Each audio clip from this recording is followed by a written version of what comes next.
بلوچستان کے ساحلی شہر پسنی سے ہمارے گدروشیا پوائنٹ کے نمائندہ ریحان بزنجو کی رپورٹ کے مطابق پسنی میں بجلی کے ستائے ہوئے خواتین نے پریس کلب کے سامنے احتجاجاً روڈ کو بلاک کر دیا۔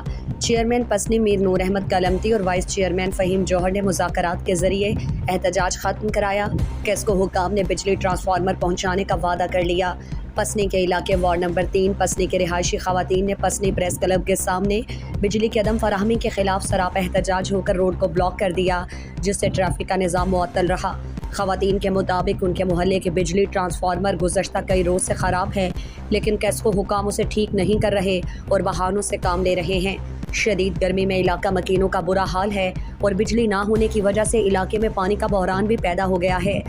دوسری جانب چیئرمین پسنی میر نور احمد اور وائس چیئرمین فہیم جوہر نے احتجاجی خواتین سے تحصیلدار پسنی کے آفس میں مذاکرات کیے اور احتجاج ختم کرا دیا۔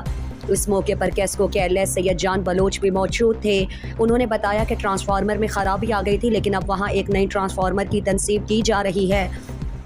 تحصیلدار پسنی شیخ حق بلوچ، سول سوسائٹی اور کونسلران کی وہ موجودگی میں کامیاب مذاکرات کے بعد احتجاج ختم کر دیا گیا۔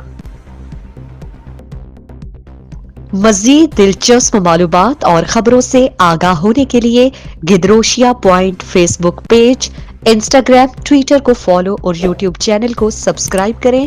بیل آئیکن بٹن دبانا نہ بھولیں